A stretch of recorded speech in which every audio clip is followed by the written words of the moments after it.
Meet the greatest tennis player of all time, Roger Federer.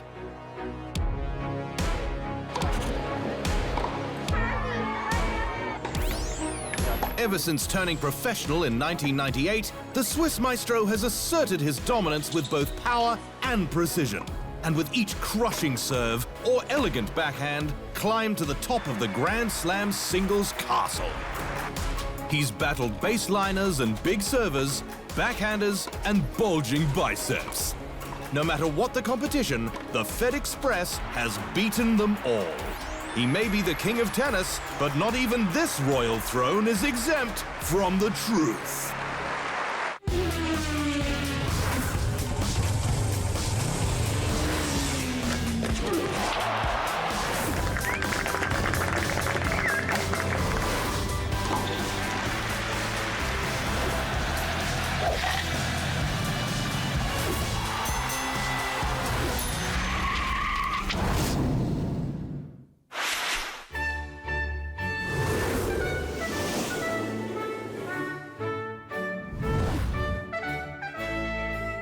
When looking at the history of Britain, it is safe to say that the monarchy has been the backbone of the nation, an institution that has set the tone politically and socially. So when there is a royal wedding, it seems the whole world tunes in. It nearly did in April 2011, when Prince William tied the knot with Catherine Middleton in Westminster Abbey, as she became the backbone to the Duke of Cambridge. In 2017, Middleton's sister Pippa also tied the knot, with a guest list that included a man who makes playing tennis look easy, Roger Federer. Standing alongside Federer is wife Mirka, who has been his backbone ever since they became an item at the 2000 Sydney Olympics. Before she became Mrs. Federer, or the power behind the throne, she was Miroslava Vavrinic, a Slovak-born Swiss tennis player who made it as far as the third round of the 2001 US Open before leaving the sport in 2002 due to a foot injury. Since then, she's carried the fort, while her husband has mowed down the opposition on the way to his record amount of Grand Slam singles titles and prize money. She's kept a close eye on their two sets of twins. Clearly, family's most important thing in life, you know. As I know, my wife's been incredibly supportive throughout, and she's always the backbone, you know, and it's been great with her. Her support has been heard loud and clear, like at a 2014 match between her man and compatriot Stan Wawrinka, where she allegedly called Stan a crybaby. The two men later cleared their differences. Obviously, it was maybe one of those moments, heat of the moment situations. He's been the focal point of ATP events and charity events, having had many high-profile sidekicks. But as he once joked that he found a potential doubles partner at the 2017 Met Gala in New England's Patriot quarterback Tom Brady, ultimately he reminded the Twitter world he already had the best partner by his side. Coming up, the making of a Swiss maestro.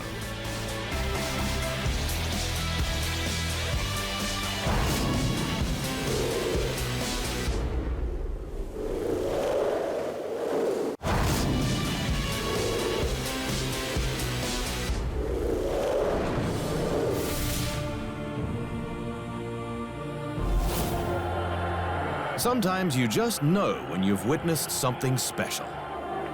When the rarity of one's talent is confirmed, and a name often associated with the label of greatest of all time pulls another rabbit out of the hat. Such was the case for a tennis superhero who has no rivals, Roger Federer, who returned from inactivity to take Grand Slam number 18 at the 2017 Australian Open. I had so much success at the early start of the year that I never thought I would have. That I probably did a lot of things right at the end of last year when I trained really hard. I had to take a break off, my knee wasn't well. And when I came back, it was an absolute dream comeback. I couldn't believe it. But the climb to the top of the tennis mountain didn't come without a few false starts along the way.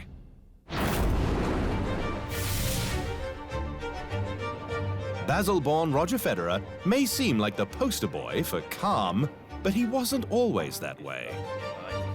In fact, when he was a teenager, in order to become more like the Iceman Bjorn Borg, and less like tennis tantrum extraordinaire superbrat John McEnroe, he sought the help of a sports psychologist to curb his explosive outbursts. It's funny because I used to be totally driven in everything. Chess, I used to whack the figures off the chessboard for my dad, and all these things would drive me crazy, but not anymore. Today I'm totally zen. 4 years after entering the top 100 in 1999, Federer would tally singles Grand Slam #1 of many at Wimbledon in 2003, defeating Australian Mark Philippoussis in the final. Clearly, the first one was unbelievably special in 2003. It was just a dream come true. But what would truly be dreamy was what followed. 2004, he won 3 Grand Slams: Australia, the US Open, and Wimbledon. With 11 singles titles overall and a 74-6 record, he ended the year ranked #1. 2005, he'd take home 2 more Grand Slams, his favorite surface, the grass of Wimbledon, and the US Open once again. 11 more singles titles overall, Federer ended the year with a record of 81-4, a 95.2% winning percentage that remains the second best in the Open era. The Swiss Maestro remained world #1 and took home 3 awards at the end-of-year Stars for Stars gala. The more you play on the center courts, I think the more is the attention on you, so the more chances you have to pick up awards, and I'm really pleased.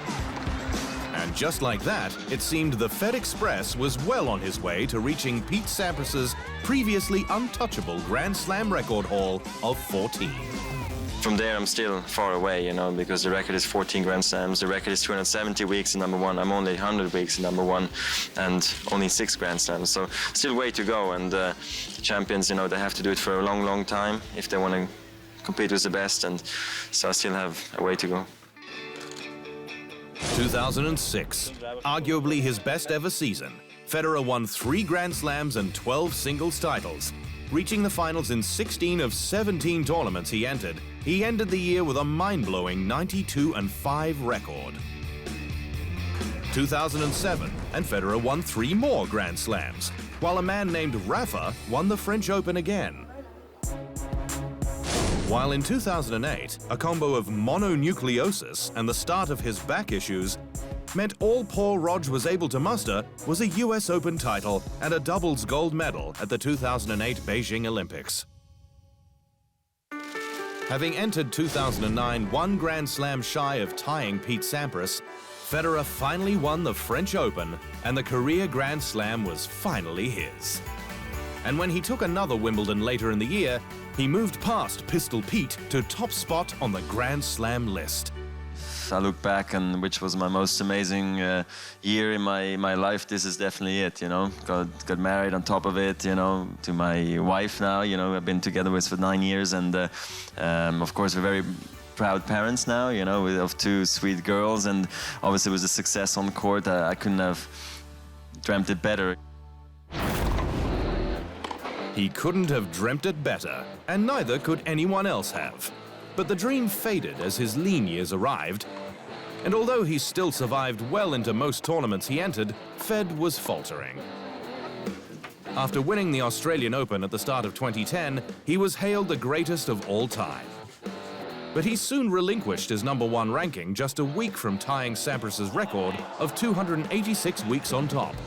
And although he ended the year with an enviable 34-4 record, it wasn't good enough for someone of his stature, and some wondered if his time was up. It's definitely inspiration seeing guys, being around for a long time, like Ken Rosewall, Jimmy Connors, Andre Agassi, and then there's tons of other players who were there for a long time, and I feel my game allows me to, still play for many more years because I have a relaxing playing style. After ending 2011 without a Grand Slam title and the world's 3rd best player behind Novak Djokovic and Rafael Nadal, the Swiss Maestro found solace in claiming a record 6th ATP World Tour Finals title. even if victory was a lot harder than he was accustomed to. I wish I played my best every single time and feel amazing, but it's not reality. It's everybody who goes to work knows it's not as great as he wishes to be, and we go through the same thing, but you find a way to win when you maybe sometimes not playing so well, or when your opponent's playing well, and that's what the beauty is of this game, I think, is trying to find a way when you're not feeling great. In 2012, he'd feel great again. At 31 years of age, he won his record-equaling 7th Wimbledon title and regained the world #1 ranking. And despite a disappointing loss to Andy Murray in the 2012 Olympic gold medal match, Federer bounced back with a decisive victory over Novak Djokovic in Cincinnati. It's been a great summer already. It was winning Wimbledon, getting the silver at the Olympic Games, and then taking a little bit of a breather of 3 days, and then, you know, battling jet lag, coming to Cincinnati, winning right away there, not dropping my serve, beating Djokovic in the finals. It's a perfect tournament, really, now also looking back. In 2014, Federer looked back in an effort to move ahead, hiring former great Stefan Edberg to be his coach. My life on tour is pretty much settled, you know, it's always solid routines, and he'll just fit in nicely into that, and I'm just really excited that he's taken up the offer, because I didn't think he was going to do it, because he's got a life, you know, he doesn't need this, and for me, clearly, it's very exciting to have been part of the team. Edberg encouraged Federer to play a more attacking game, while improving the shot that made his coach such a special tennis player himself, the volley. He switched to a bigger racket, well, maybe not that big, and even added a unique shot to his repertoire. The saber, or the sneak attack by Roger, where he charges the opponent while receiving a serve, hitting the ball on the run. And after a long injury break to heal a surgically repaired knee, Roger went into the 2017 Australian Open with few expectations, but came out with a bunch of old records. When he beat Misha Zverev in the quarterfinals, he became the oldest man to compete in a Grand Slam semi-final since Jimmy Connors in 1991. He then upended compatriot Stan Wawrinka, making him the oldest player to compete in a Grand Slam final since Ken Rosewall in 1974. He then defeated Rafael Nadal in the final, the first time he beat the Spaniard since 2007, becoming the oldest player to win a major since Rosewall in 1972. I saw people just being generally really happy for me that I won a slam again, and particularly this one, maybe it's a bit of a fairy tale, you know, after to come back this way. So on so many levels, I just felt like a lot of people were happy, you know, and that's almost more important than me being happy that I was able to do it and win an 18th. After the break, Roger's biggest rivals.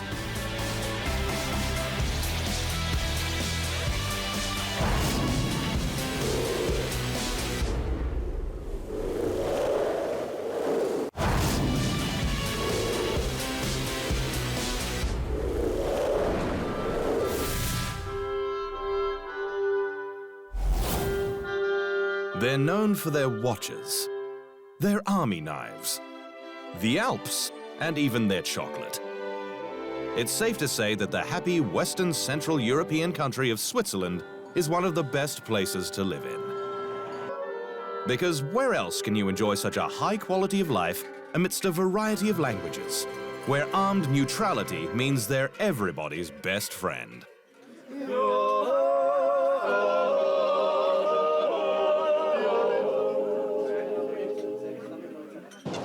When it comes to tennis, few can consider Roger Federer anything less than a friendly foe.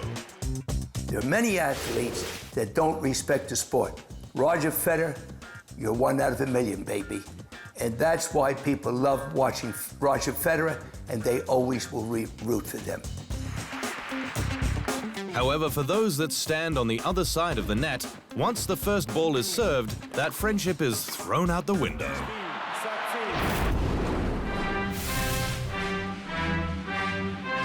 When Roger first entered the top 10 in 2002, the #1 ranked player in men's tennis was Australian Lleyton Hewitt. In the beginning, it was Hewitt who led this rivalry, winning 7 of their first 9 meetings. But things changed in 2004, when Federer won the remaining 16 of 18 matches between the two. Roger, he's pretty much done everything. You know, you can never write off a true champion, and Roger's certainly that. Greatest player ever probably to play our sport. At the end of 2003, with a Wimbledon title under his belt, Federer finished the season second behind America's Andy Roddick, and together they'd provide the game with a heated rivalry.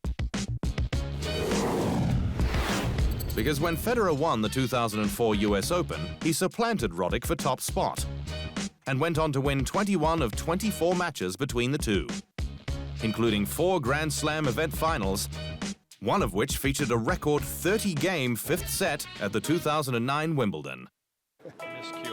Roddick ended his career in 2012 with 1 Grand Slam title, and had Federer not been around, he hypothetically could have won plenty more. It would have been a lot more difficult to accept had he not been the person that he was. I respect him across all levels. I think he's a great human, great ambassador for the game. I think he went about his business the right way, and he was always very respectful to me, treated me great. You know, I don't begrudge him any of the success that he's had. Also, I like to always look back and see who were my tougher players, you know, and when I was coming up. And in the beginning, I struggled against the likes of Henman and Nalbandian and Hewitt and Roddick. So for me, those were really interesting players to play against. And I was actually lucky enough that Andre Agassi played as long as he did. So I got to play him also about, I think, almost 15 times. Eventually, Federer would become part of a group of male tennis players that would be called the Big Four, made up of himself and the only 3 players to defeat him on 10 or more occasions. The first is Andy Murray. Federer beat his British counterpart in 3 Grand Slam finals, but it was Murray who denied Federer a chance at a career Golden Slam when he took home gold at the 2012 Olympics in London, just under a month after Roger denied him his first Wimbledon title. I played Roger 4 weeks ago, and I was up a set and had a chance in the second set to go up a break, and just didn't quite take those chances. The difference today was that I took them. Next on that list is Novak Djokovic. Between their arrival on the ATP scene and the 2017 French Open, they met 45 times, with Djokovic leading 23 wins to 22 for Federer. This rivalry is the largest in men's Grand Slam tournament history, with a record 15 slams played against each other during that time, with Djokovic leading 9-6. Roger has been such a iconic player for the sport. He was revolutionary in some way. You know, he's been for so long there, and he's changed the game, and he's one of the most recognizable athletes in the world ever, I think. And it's because of him that this sport is standing where it is. But perhaps the most defining rivalry is with Rafa Nadal, the only pair of men to have ever finished 6 consecutive calendar years at the top. Nadal leads their head-to-head between their first clash in 2004 and the 2017 Australian Open, 23-14. 23 of their matches have been in tournament finals, 9 of which in Grand Slams, with Nadal winning 6 of them. I don't know, I mean, I feel a special connection towards Rafa, just because we did, I don't want to say come up together somewhat on the tour, but we did have a very strong and intense rivalry for many years, starting 2004 maybe. And especially we played each other that many times in finals of slams, which hasn't been the case with the other players as much. I know the Novak matches and the rivalry is really nice, and I really enjoy playing against him, and it's very evenly matched, you know, but I played him more often probably in semis than in finals. Another player he could consider a rival is fellow Swiss single star Stan Wawrinka. However, not only do they share powerful backhands, but they've joined forces on the biggest stages in international tennis.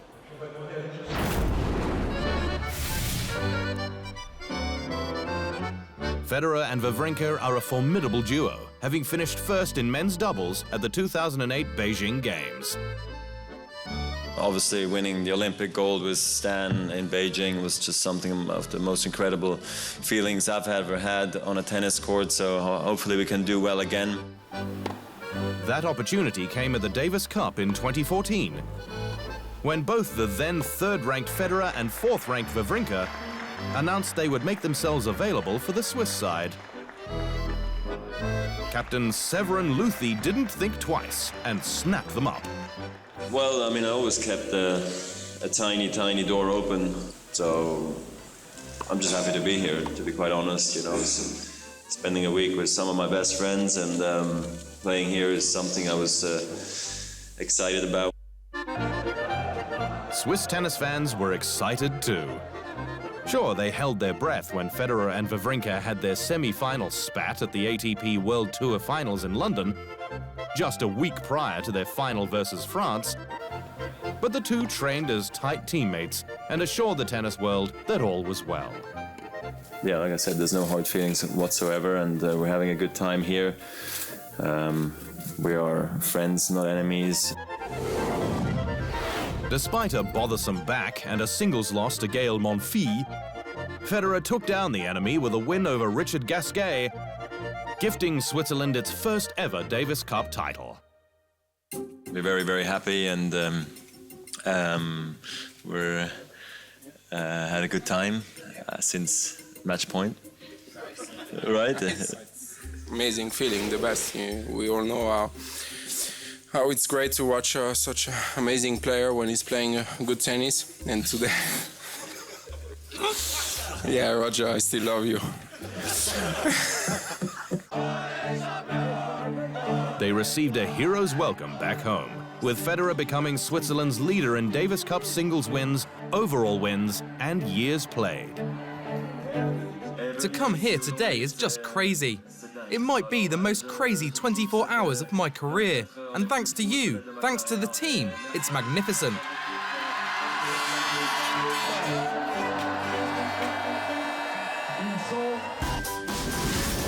Still to come, laying the foundation for greatness.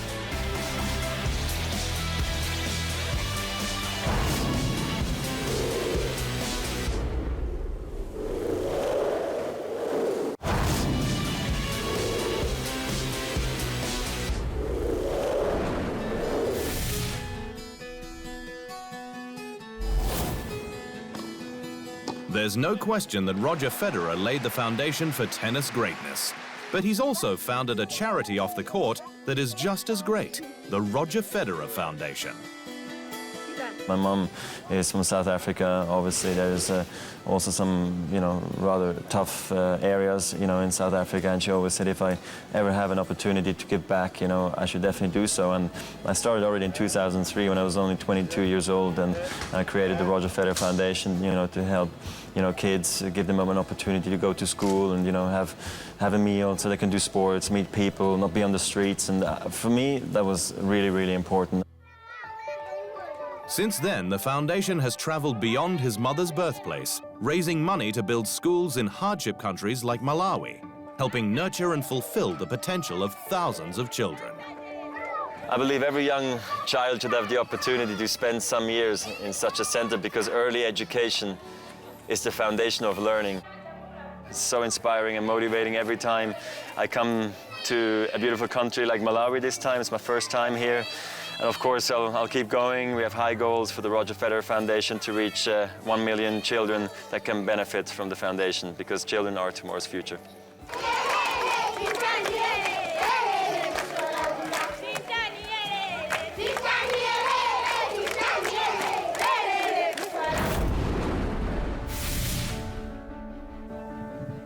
Roger Federer personifies the country he represents. He lives his life as precisely as the inner workings of a Swiss watch, all to help him be as lethal and dynamic on the court as a Swiss Army knife. He's a consummate professional and gentleman who transcends tennis. I think Federer, sometimes not all the matches he plays with everybody else. He brings his best when he plays Nadal. Maybe Murray and Djokovic, that's great. Roger Federer is you know, the all-time greatest, so we shouldn't be surprised at anything Roger does. But I rate him as one of the greatest sportsmen of all time in the league of Ali, Jordan, Pelé. He's an icon. You know, he's put up some incredible numbers. He's just one of those rare athletes that sort of comes around once every number of years, and just got to sit back and appreciate what he's been able to do. And he's not going to be around forever. So just a great sportsman, great ambassador to the sport, great player. He's done it all. All hail the king of tennis. And that is the truth.